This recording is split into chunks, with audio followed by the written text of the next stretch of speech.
Muy buenas tardes, queridos amigos. Bienvenidos a Vladimir a la Una. Nos encontramos en la sede de la Asamblea Nacional, en el hemiciclo, en la Cámara, donde se reúnen los diputados a discutir, a hacer los debates, a aprobar las leyes.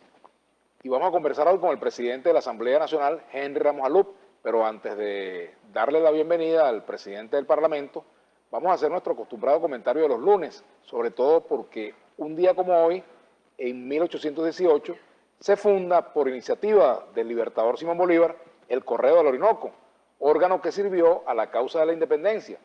Y en homenaje a este hecho histórico, los periodistas celebramos ese día, por decisión de la Convención de la desaparecida Asociación Venezolana de Periodistas, antecesora del Colegio Nacional de Periodistas. Hoy los comunicadores sociales ejercemos nuestra profesión en medio de dificultades inocultables. Se ha restringido el acceso a las fuentes informativas fundamentalmente en el sector público. Se pretende asociar cualquier información contraria al gobierno con una supuesta guerra mediática de la cual seríamos protagonistas quienes tenemos la responsabilidad de mantener informados a los ciudadanos de acuerdo a lo pautado en la Carta Magna, en la cual se consagra el derecho de todos a recibir información veraz y oportuna. Estamos en medio de una confrontación de la cual no queremos ser parte, sino cumplir con la misión que nos corresponde. Seguimos viendo con preocupación que han ocurrido agresiones físicas contra comunicadores sociales y sus autores continúan impunemente en la calle sin recibir castigo por sus actos criminales. Ejemplos sobran.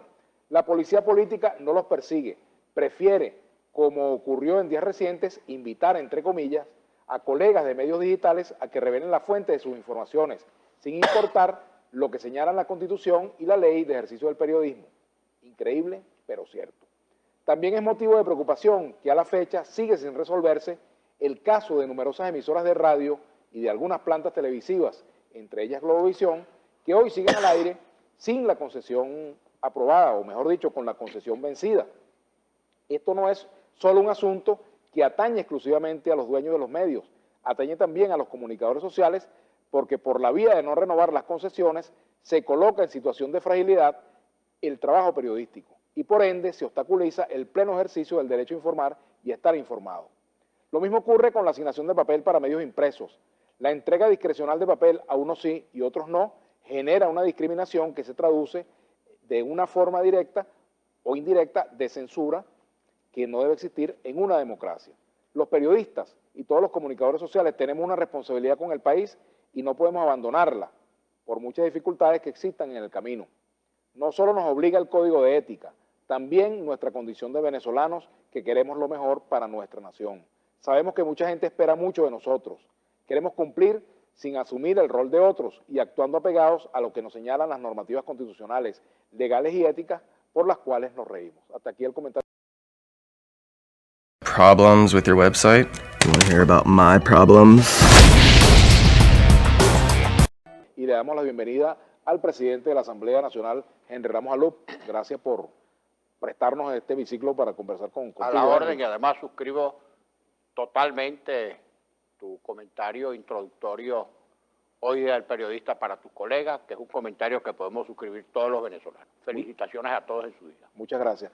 Henry, bueno, tú has sido noticia todos estos días, primero por tu viaje a la sede de la Organización de Estados Americanos en Washington y segundo por tu retorno. Yo creo que ambas cosas han tenido mucho peso en la agenda informativa, primero porque efectivamente el epicentro del debate sobre lo que ocurre en Venezuela se encuentra también en la OEA, y segundo por el hecho de que eres presidente del Parlamento y fuiste sometido a una requisa. Me gustaría comenzar por lo primero, por tu visita a la OEA y cuál fue el resultado palpable, concreto de tu visita. Para el gobierno fracasó la oposición porque tú no pudiste hablar en el seno de la OEA. Bueno, sí, Vladimir, efectivamente nosotros habíamos anunciado que íbamos a ir a la Organización de Estados Americanos. Nuestra insistencia, y eso se lo expresamos como junta directiva al secretario general de la OEA, de que vista la situación de Venezuela de alteración, no diría todavía que ruptura, pero la alteración, el quebrantamiento, la lesión al orden constitucional y democrático en Venezuela, ameritaba tratamiento y pronunciamiento por parte de la Organización de Estados Americanos mediante la activación de la Carta Democrática Interamericana.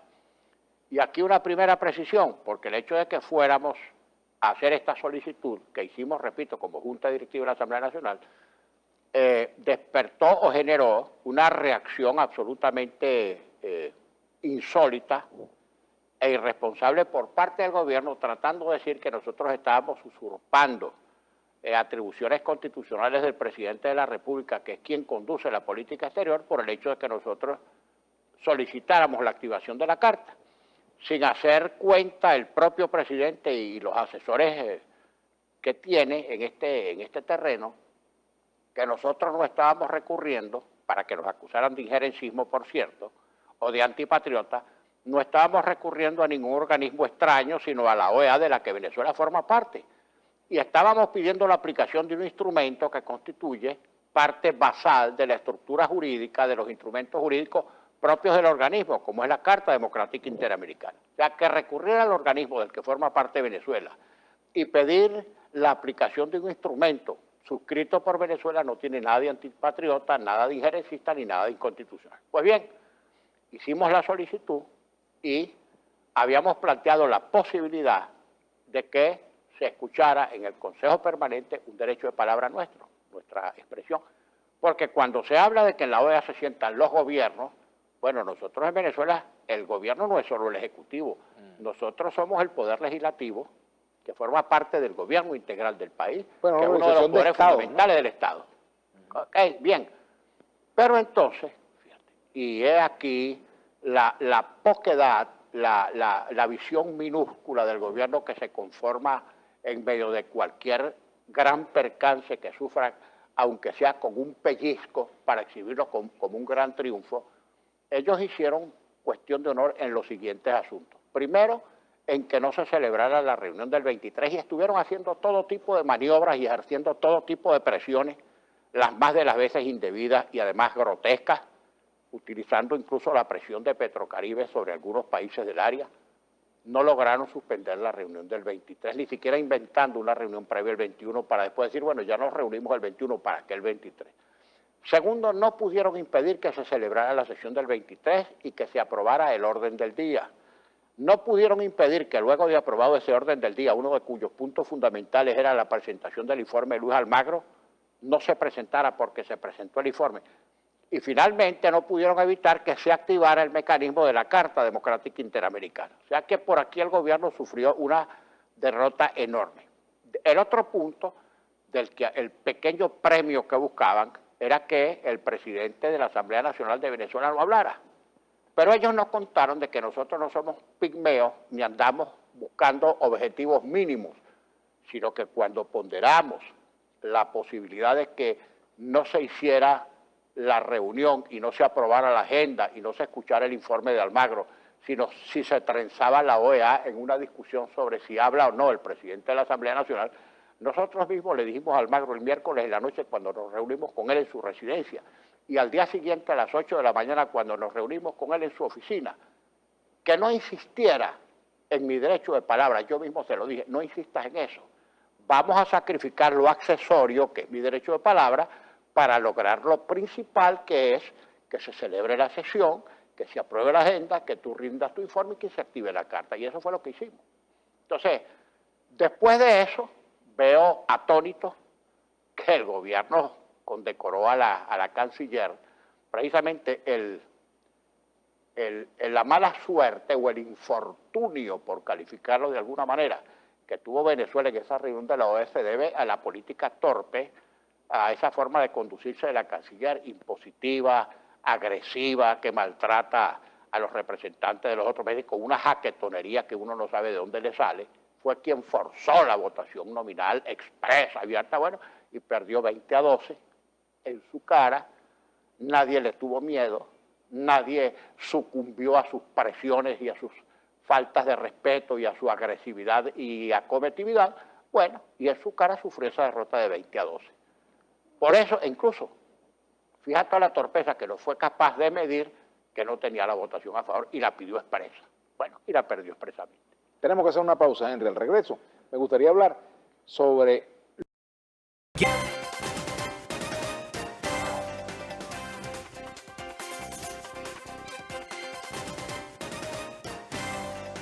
Bueno, continuamos con Henry Ramos Alup, presidente de la Asamblea Nacional. Henry, quedamos pendientes de dos asuntos. Primero, lo de la Carta Democrática, que según tú has dicho se está activando, pero esa reunión de la OEA quedó como un poco confuso el final, ¿no?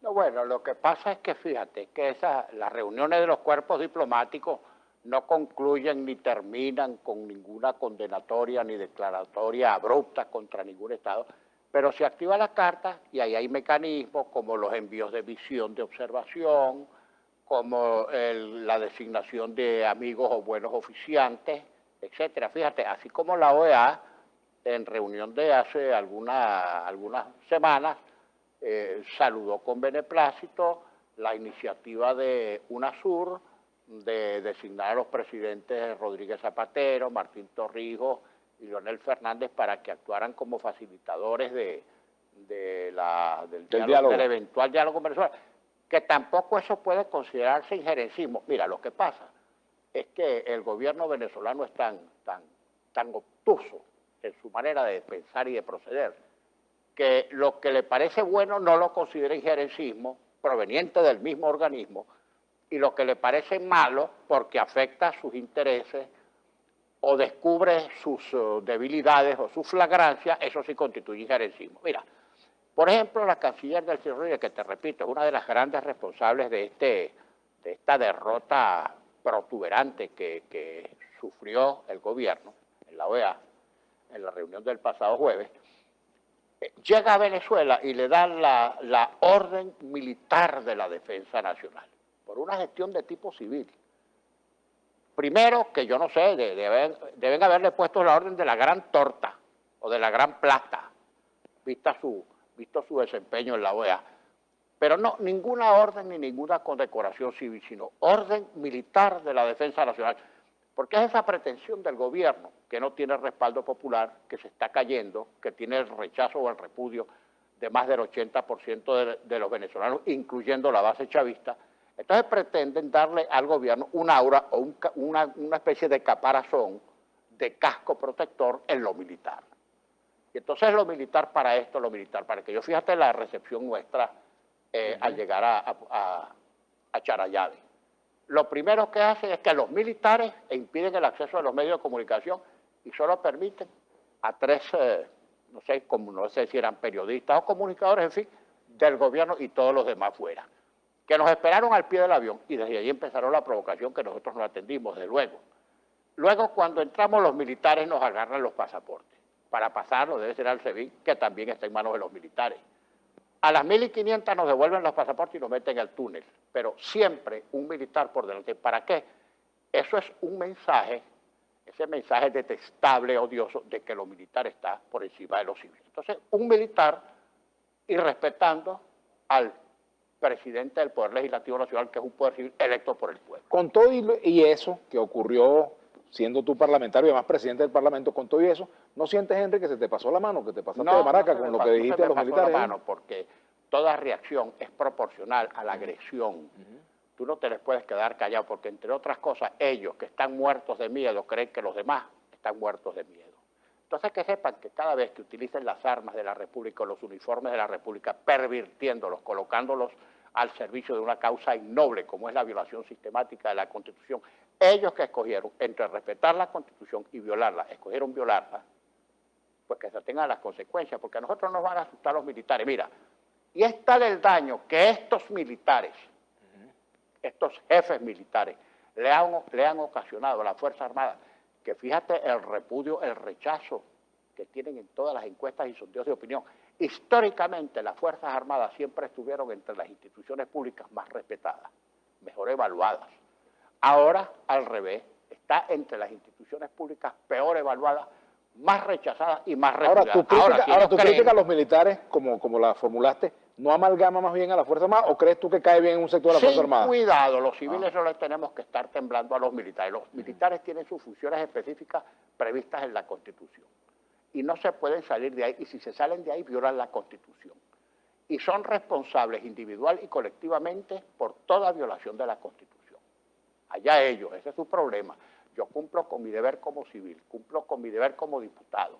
Ahora, te Cumplo mi pregunto, deber como electo por el pueblo. Henry, Ahora, te ya pregunto, ellos, ¿cómo crees tú que cayeron esas palabras tuyas en el seno de las Fuerzas Armadas? ¿Has tenido algún mira, reporte de eso? mira, ese es un alto mando que si escuchara lo que dice en el seno de la propia fuerza, resistidas ahí por razones de unos por una conveniencia, otros por otra, si escucharan lo que dicen en el seno de su propia fuerza, hubieran rectificado desde hace rato, porque son corresponsables no solo de las malandanzas del peor gobierno que ha tenido Venezuela en su historia, sino de sus propios hechos. ¿A quién están protegiendo? A lo mejor protegiéndose ellos mismos de acusaciones que tienen por aquí y por allá, en las que en definitiva tendrán que responder.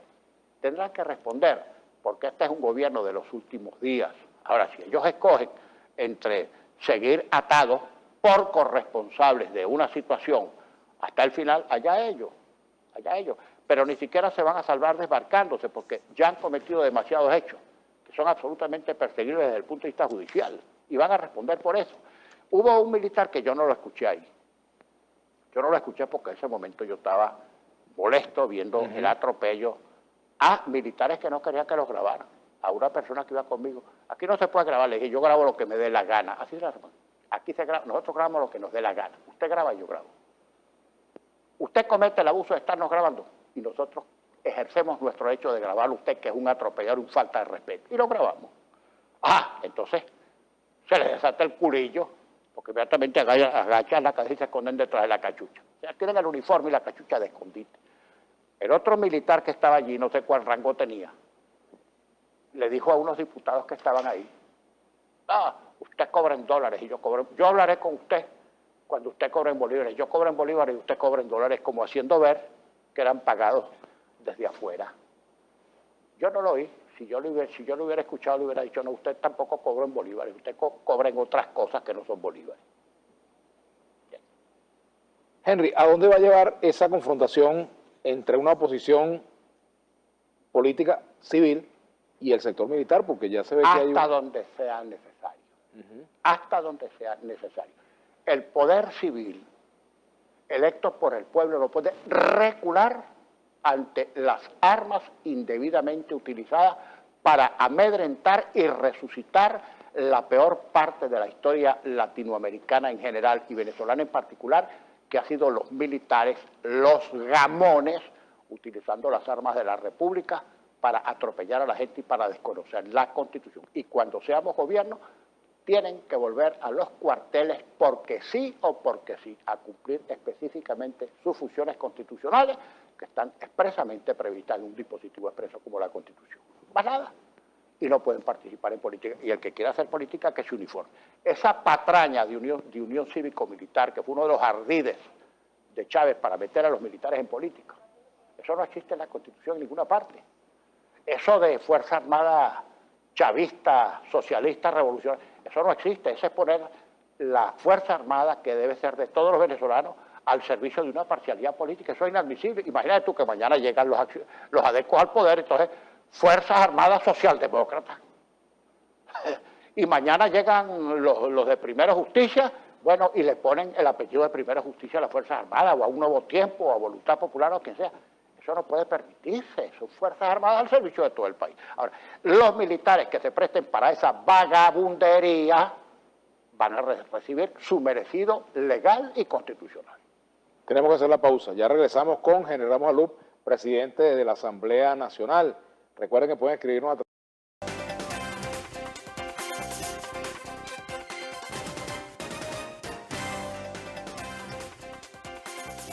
Continuamos con General Ramos Alup, presidente de la Asamblea Nacional. Quedé con una inquietud de la última parte del programa, de la parte anterior. Tiene que ver con eso que tú llamas devolver a los militares a los cuarteles. Si tú fueras el comandante en jefe de la Fuerza Armada Nacional, si tú llegaras a ser presidente de la República y te toca esa tarea, ¿cómo se come eso? ¿Cómo lo harías? Mira, el poder civil no le puede tener miedo al poder militar. Si es que aquí en Venezuela habíamos superado después de 1958 los militares haciendo política partidista. Bueno, lamentablemente, el último golpe militar que le dan a la democracia en la cuarta, digamos, fue el golpe que le dieron a Rómulo en 1962, el porteñazo.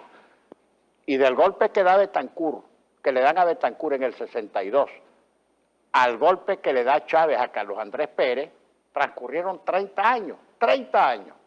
Pero del golpe que da Chávez al golpe que le dan a él, transcurrieron apenas 10 años. O sea, Chávez ahí abrió la espita del nefasto ciclo de los militares, otra vez dando golpes y haciendo política. Fíjate, de 30 años que transcurrió entre el golpe a Betancur y el golpe que le da Chávez a Carlos Andrés Pérez, al golpe que le dan a Chávez, transcurrieron apenas 10 años. Otra vez los militares en política, otra vez los militares metidos apéndices de un partido político, otra vez los militares deliberando, otra vez los militares irrumpiendo contra el poder civil, otra vez los militares montándose por encima de la Constitución. Y aquí está, esa es la desgracia que tenemos actualmente. Ahora, lamentable que un gobierno que se está derritiendo eche mano, no puede echar mano del voto popular porque no tiene respaldo, porque tiene un gran repudio, un gran rechazo. Entonces se afinca en lo militar, en las armas. Ojo, e insisto, las armas de una cúpula y los mandos que están muy por encima de la totalidad de las Fuerzas Armadas, pero las Fuerzas Armadas como totalidad se han prestado para lo mismo, unos por acción, otros por omisión y otros por silencio, y están siendo como cuerpo las perjudicadas por la actitud de una cúpula a la que las Fuerzas Armadas no se han resistido, y que recuerden, nadie está obligado, aquí no hay principio de obediencia debida. La propia Constitución establece que ningún civil ni ningún militar está obligado a cumplir órdenes ilegales o violatorias de la Constitución. No se pueden excusar que, bueno, es que como yo soy capitán me mandó el general. ¿Tú quieres que ratifique al general Padrino o quieres que nombre un nuevo ministro de la Defensa Yo no sé cuál es el pública? drama que pasa ahí. A mí me han dicho que ni siquiera todos los jefes de fuerza le reportan. Yo no sé, la verdad es que yo no soy experto en esos temas, pero mira, es la omnipresencia del tema militar en los asuntos civiles, eso es lo nefasto. Tú ves al ministro, a los altos mandos militares hablando como que si fueran dirigentes de un partido político, convirtiendo a las Fuerzas Armadas en un apéndice del partido de gobierno, en copartícipes de una situación política insostenible y van a ser paganos solidarios de este desastre. Bueno, eso no puede ser. Los militares tienen que estar cumpliendo estrictamente con sus deberes constitucionales y punto.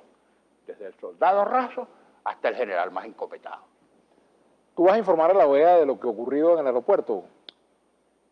Mira, ya eso se sabe, ya eso se sabe. Ahora, eso es una irrupción, un irrespeto más del poder militar sobre el poder civil. Esto es una manifestación más de alteración del orden constitucional. Bueno, lo que falta es que los militares o no nos dejen entrar a la sesión o nos saquen de la sesión. O que se sienten aquí a dirigir el debate. Algunos de los generales esos cuatrichapeados, que se sienten aquí a dirigir el debate y que digan que los diputados no tenemos inmunidad o algo por el estilo. Por lo demás, apuntalado por ese organismo vergonzoso y vergonzante que es la Sala Constitucional del Tribunal Supremo, que es otra de las principales rayas que tiene este gobierno y por lo cual se lo ha acusado internacionalmente de haber roto y quebrantado el hilo constitucional. Dice la rectora Tania D'Amelio que el CNE tomará 20 días hábiles para constatar firmas validadas. Aún las validadas. Y bueno, lo que falta es que diga que los que pusimos ahí nuestras huellas, que esos son dedos postizos. Nosotros los que pudimos validar, nos presentamos ahí en una máquina operada por un funcionario del CNE. Primero que antes de entrar, enseñamos nuestra cédula y nos dieron un papelito. Uno entró con su cédula y su papelito. Puso los dedos ahí donde decía la funcionaria, pulgar derecho, pulgar izquierdo, te emitieron un comprobante y tú saliste y lo depositaste en una caja al salir. Ahora, también eso lo van a constatar. ¿Qué van a decir? Que la huella que marcamos, lo que haremos, son feas, no son bonitas. No tienen yo no sé cuántas rayas. ¿Qué más van a inventar para seguirle sacando el cuerpo fraudulentamente, bandidamente, delictivamente a la voluntad popular? Exactamente, ¿por qué no se cuentan?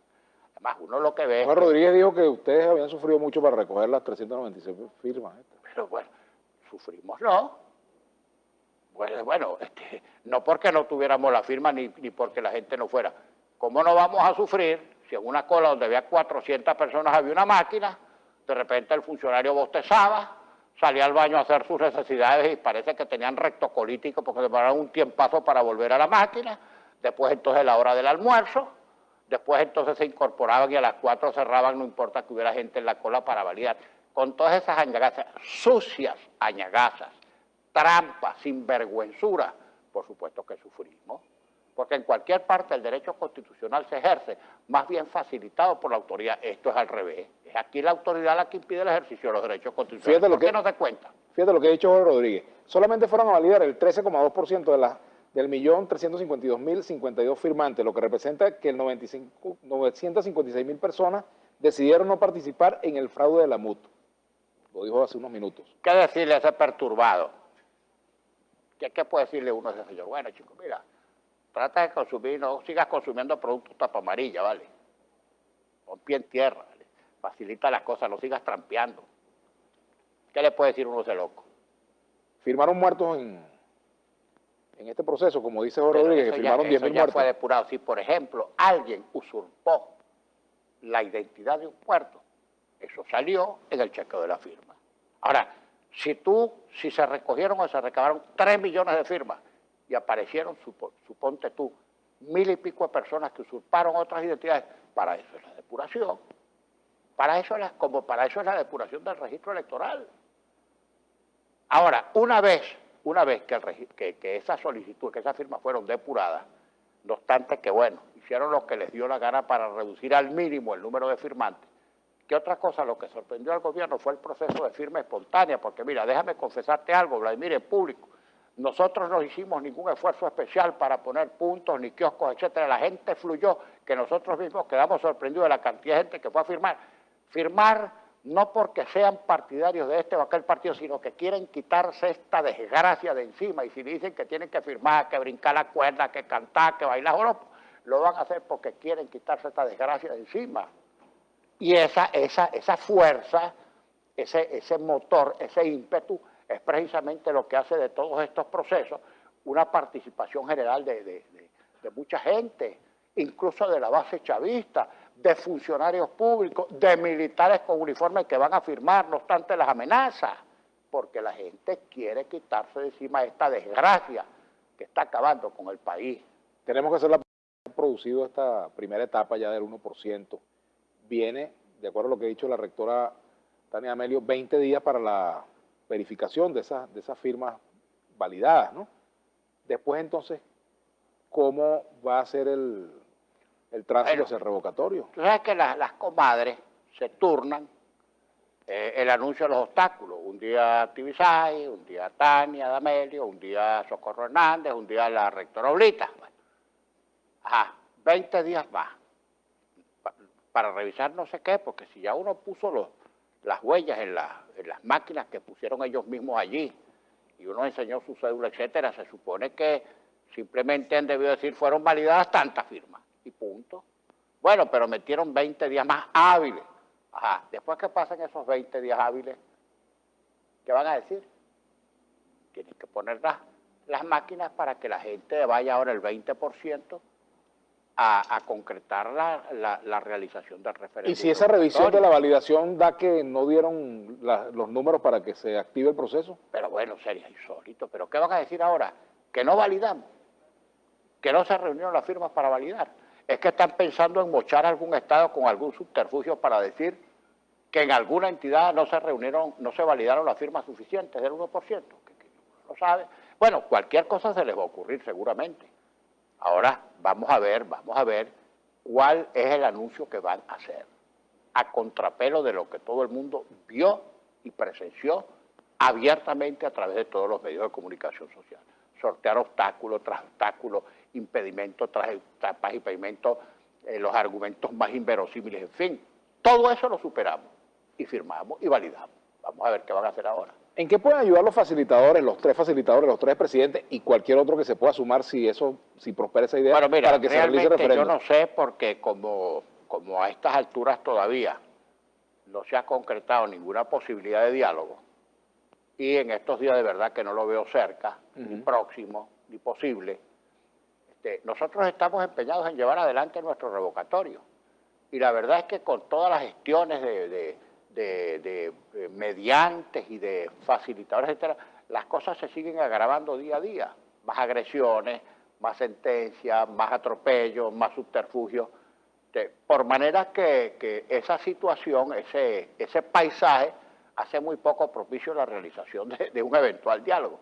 en el que, por cierto, cada uno va a llevar sus propios puntos de vista, porque a nosotros nadie nos va a quitar de nuestra agenda el referéndum revocatorio, la libertad de los presos, el respeto a la Constitución, a la separación de poderes, etcétera. Eso, nadie nos va a quitar eso. Bueno, y no sé qué llevará el gobierno en agenda. Si lleva, por ejemplo, que ellos se quedan ahí hasta que se les seque el esqueleto, bueno, ese es su tema, pero ¿quién va a estar de acuerdo con eso? Mira, Vladimir, y yo quiero ser insistente en esto, porque denota dos cosas. Por una parte, la disposición nuestra del país democrático a salir de esto democráticamente, y la única vía democrática para salir de esto es constitucional, electoral y pacífica, como lo hemos venido diciendo hasta el cansancio. Bueno, y por parte del gobierno, que debería aceptar que una situación de crisis como esta, además de anemia de respaldo de este gobierno, lo único que facilita las cosas es someterse al veredicto popular y más nada.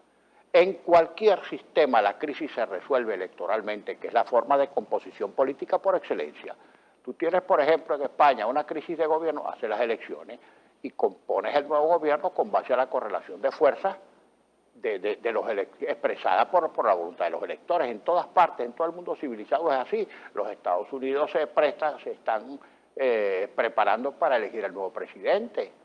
No lo van a elegir los militares, ni las Fuerzas Armadas, ni lo va a imponer un bayonetazo.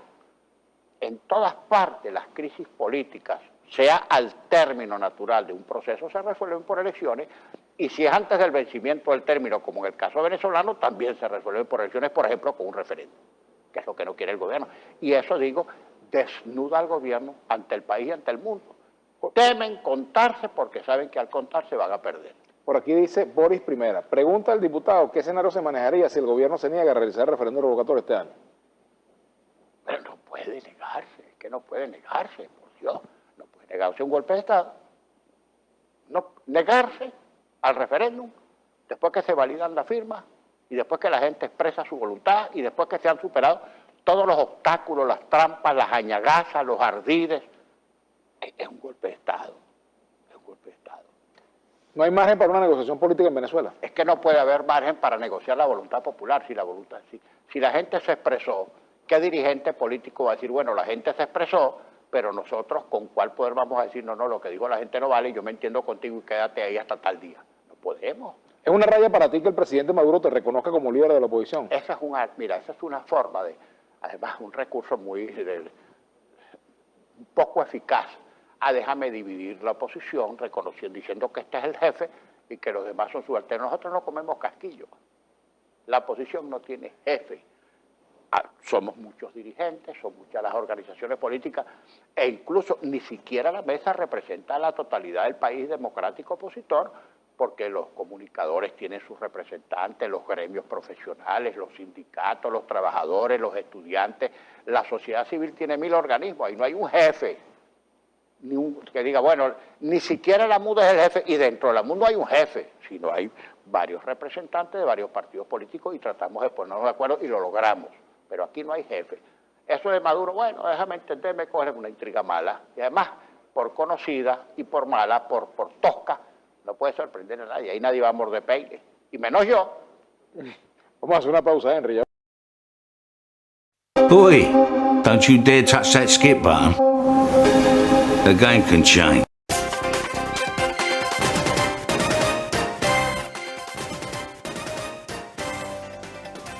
Bueno, continuamos con el Ramos Alup. Por aquí te dice Del Valle, @delvalle2512. Ramos, ese cargo te quedó grande, ni tú mismo sabes qué hacer ni a quién mandar. Bueno, a lo mejor de aquí a allá usted me enseña, Misia. ¿A quién reclamamos el abuso del CNE que no aportó máquinas necesarias para recolección de firmas? Es una burla, dice Carlos Machado. Seguir protestando y seguir diciendo y seguir expresando ante la opinión estos abusos. Pocas máquinas donde había mucha gente y donde no había gente, pues ponían máquinas operativas allí. Nos obligaron a estar transportando gente de un sitio a otro. Carlos Machado, ¿qué opina de la declaración de Barreto diciendo que se está negociando una posible renuncia de Maduro?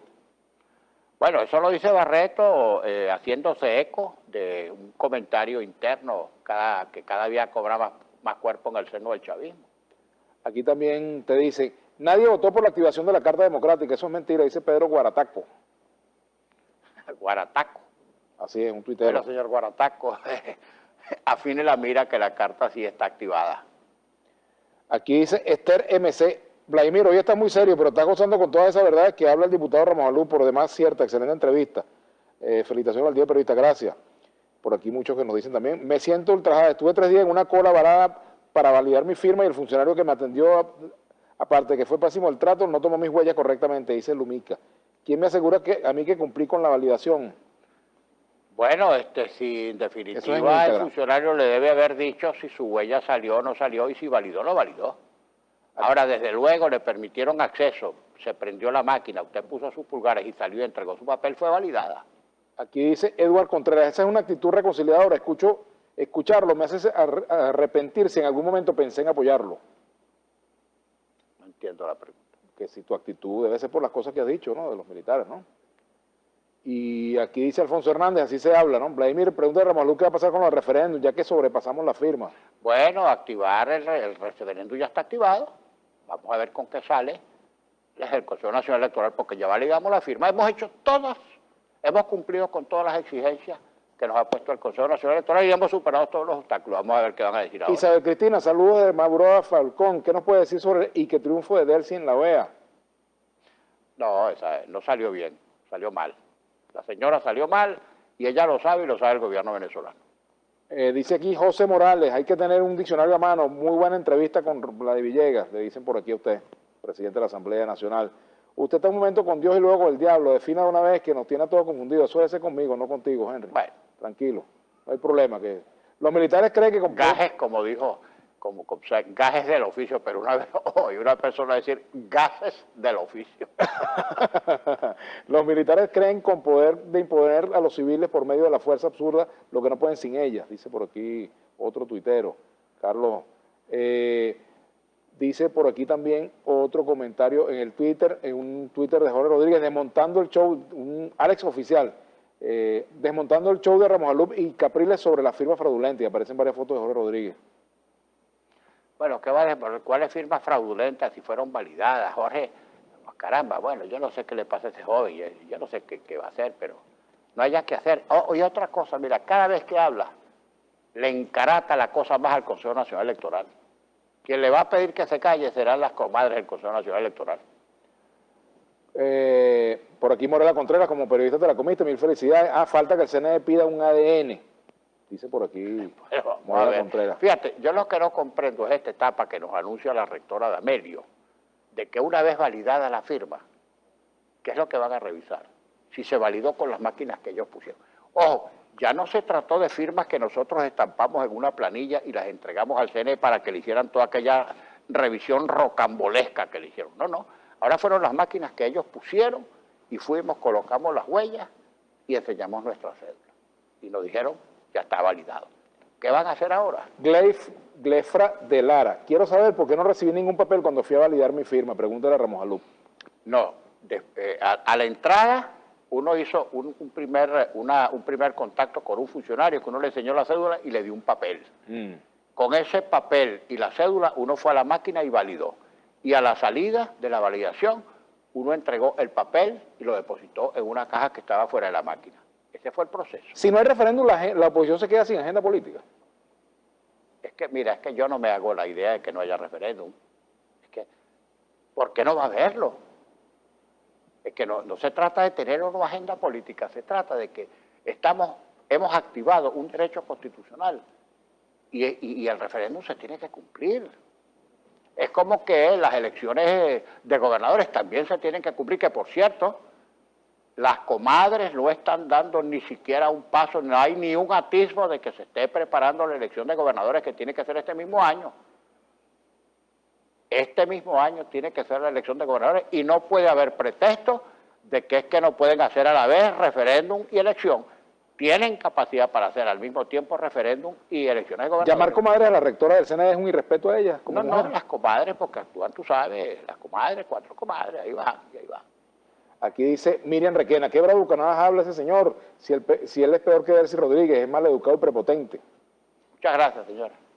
Henry, ¿tú has visto el alumnator ese comentario suyo no me voy a morir. Esa es libertad, usted dice lo que quiera y yo actúo como yo quiera. ¿Tú has visto el Alumnator ese que sacan por ahí? Alumnator, ¿has visto ese video? Sí, lo vi, sí. Un creativo ahí que... Sí, lo vi, como no había circulado bastante. ¿Eso lo mandaste a hacer tú? ¿Ah? ¿Lo mandaste a hacer tú? No, que vaya. Yo ando muy ocupado con otras cosas, pero lo disfruté mucho, sí. Felicito al creativo que no sé quién es. Por aquí también dice, más claro no cante el gallo, muy buena entrevista, Lismar Viloria, felicidades en tu día, gracias. ¿Quién habla de la nueva patraña de auditoría del CNE? ¿Alguna ley o reglamento o simplemente hacen lo que le da la gana? Dice Juan de Mesa Cueva. Sí, bueno, no hay nada que los autorice para hacer lo que están haciendo, pero esto, como le digo, me cuesta responder lo que voy a decir, pero es verdad, esto es prácticamente un régimen de facto. Los organismos hacen lo que les da la gana, tú invocas la Constitución, las leyes, el cumplimiento, la observación, la observancia, perdón, de los preceptos legales y se ríen del Tribunal Supremo para abajo. Aquí ya terminando, Abril Mega, ¿qué pasó con la exigencia de partida de nacimiento que se le entregó para que Maduro la entregara? Se exigió a las autoridades registrales de Colombia, respondieron que no aparecía partida de nacimiento de Maduro en Colombia y me enviamos otra correspondencia para que nos notificara si el papá o la mamá tenían acta de nacimiento colombiana. Estamos esperando esa respuesta de la Registraduría Nacional de Colombia. Bueno, Henry, te agradezco mucho que hayas venido al programa y Bueno, gracias por muchas gracias. prestarnos este A la orden. escenario para hacer la entrevista.